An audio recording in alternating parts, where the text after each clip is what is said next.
Just 10 miles north-east of Cambridge lies Wicken. It's home to just over 800 residents, and in the heart of the village you will find the Maid's Head pub.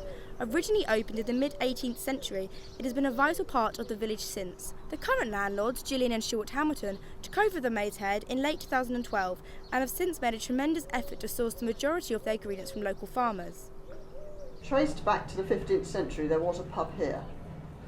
30 years ago it was burnt to the ground by a building accident with a blowtorch, and it's had to be rebuilt again. We get a lot of people coming in saying, oh, I came here about 40 years ago, look how much it's changed and all this, but it was actually changed very carefully, used all old materials. Can you tell me about the local products you receive to the pub in Wicken? We receive the flour from local places, we receive most of our vegetables locally, all our potatoes are in the village, most of our meat's in the village, it's all locally. So literally all our food is local food. We're in a rock and a hard place really, because we could produce more flour, but then you'd have to spend more time at the mill, and at the end of the day, Millie, as we affectionately call her, is a hobby. It's about maintaining a bit of a heritage. I mean, she is the only one of its type in England still making flour, just using wind flour, and of that we're very proud.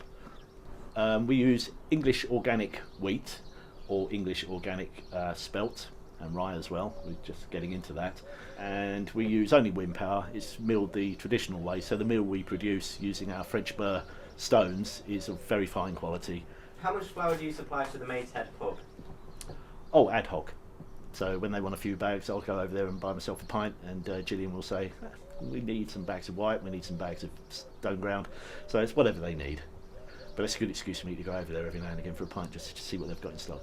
We get a lot of people who come and visit us from the pub, and likewise, if we have visitors here, we'll say, have you been over the Maid's Head?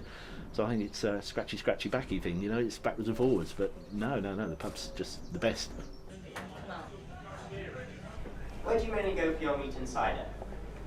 Our meat and cider, we go to Abbey farm, which is in the village in Wicken, run by somebody who comes in the pub a lot. His family have been in the village for years and years and years.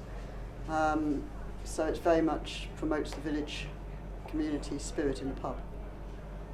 What is it about Abbey that makes you go to them for your meat and cider? Because Johnny, who runs it, really cares about the cattle. He really looks after them. And people come here because they know Johnny. His meat is legendary around here because it's so good. We've grown the pub up beyond our wildest dreams from when we came here. And that is purely because we have such good chefs. We have a very extensive menu. It's just well presented. You know, a chef can cook very, very good if he has extremely good products, and that's what we get from the local people.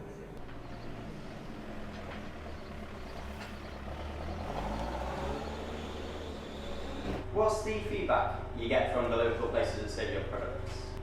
The feedback's great because the chefs are always complimenting, saying how much better your meat is than other suppliers, and that's nice when you hear that.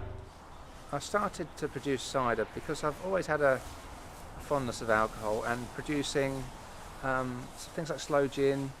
My dad makes quite a lot of homebrew beer, and I looked into it and I realised it's actually quite simple. I thought I'd give it a go, and it's worked really well. Can you tell me how long you've been providing meat for the pub? Pretty much straight away they came on board and said, look, you know, you're a local, you sell meat, come on. And, you know, they've enjoyed the quality, and it makes spending money down the pub so much easier when they give me money and I give them money. It all works really well, so that's great. Why do you think more businesses should use more of their local resources? Because it involves the community. It's very easy for us because, as I said, if we run out of stock, all we have to do is phone people up and they will come and get it immediately. We have very good relationship with all our suppliers because we are local. In the future, the Maid's Head pub will continue to source local products from millers and farmers alike. Within this quaint village, we can see the benefits of communities banding together to create quality British produce.